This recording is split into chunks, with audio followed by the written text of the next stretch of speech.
Huma 812 il-persuni reġistrati bħala pożittivi għal COVID-19 fl-aħħar 24 siegħa biex fl-aħħar 7 ijiem biss kellna 7,980 każ ġdid. Fl-aħħar sigħat il-pazjenti pożittivi rikoverati fl-isptar Mater Dei komplu jiżdiedu kif issa dawn qed jammontaw għal 122 fosthom 7 li jinsabu rikoverati fit-taqsima tal-kura intensiva.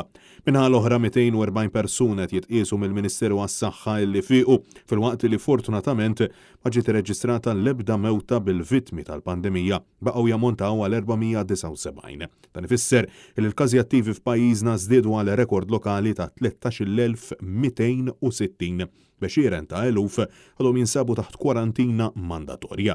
Bin-nuri persistu jum wara ieħor il-Partit Nazzjonalista insista li l-Gvern għandu jarraf lil poplu li l-varjant huwa l-aktar dominanti bħalissa f'pajjiżna. Il-Partit Nazzjonalista jisħaq li hemm bżonn li jiġu introdotti b'mod regolat is-self-testing kits bilan li tittaffa l-problema fuq is-sistema tat-testing. Reazzjoni għall-appell tal-Partit Nazzjonalista l-Ministru Chris Fern minnu fih ħabbar fuq il-medja soċjali ta' Twitter li 67% tal-każi ġodda f'pajjiżna jiġifieri 2 minn kull 3 huma tal-varjant Omicron. Sa dan it-tant millum daħlu fis-seħħ reviżjonijiet fir-regoli ta' kwarantina għal dawk li jkunu mlaqmin bil-booster u jkollhom iċ-ċertifikat. Dan kif min jittestja pożittiv issa ikun meqjus bħala mfejja u allura jkun jista' jerġa' joħroġ wara 10 ijiem ġala darba jkun ħal booster u jkun ilu mingħajr sintomi għal 3 ijiem. Ta' fil-waqt li jekk ikollok kuntatt ma' persuna li għandha l-COVID-19 tista' tieqaf mill-kwarantina jekk tkun irriżultajt negattiv 7 ijiem wara l-ewwel kuntatt. U jekk kellek kuntatt sekondarju jiġifieri iltqajt ma' persuna li tkun iltaqet ma' xi ħadd pożittiv, issa m'għandek għalfejn tagħmel l-ebda kwarantina la darba tkun ħadd il-booster. In-numri ta' każi ġodda għoljin li qed jiġu reġistrati ta' kuljum fil-Gżejjer Maltin qed iħallu lil ħafna mħassbin dwar il-ftuħ fiżiku tal-iskejjel.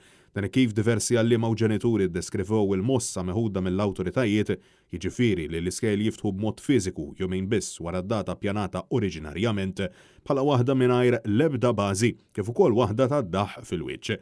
Fil-waqt li kelliema li jaħdmu mal-Fondazzjoni għas-Servizzi Edukattivi fih dan Club 316 spjegaw ma' Net News li se jkunu qed jitħallew jaħdmu online sakemm jiftħu l-iskejjel iżda għal siegħa u nofs biss kull ġurnata.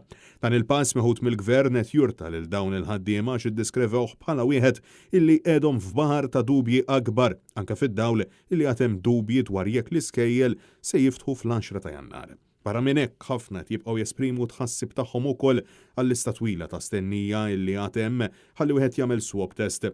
Persuni li tkellmu ma' Net News qalu li meta ċemplu tawhom appuntament għal bejn 7 u 10 ijiem wara fil-waqt li appellawlhom biex jibqgħu kwarantina sa dakinhar. Iżda għal ħafna dan hu problema, partikolarment dawk li jaħdmu għal rashom għax ifissrilhom telf ta' flus fi żmien meta s-sitwazzjoni ekonomika fost in-negozjanti diġà mhix waħda sabiħa. Sa dan it-tant wara li pajjiżna tqiegħed fuq il-lista l-ħamra tal-Istati Uniti mis-CDC, il-Ġermanja poġġiet lil Malta fil-lista ta' pajjiżi b'riskju għoli għal COVID-19 fejn flimkien ma' pajjiżna żidu wkoll l-Italja, San Marino u l-Kanada.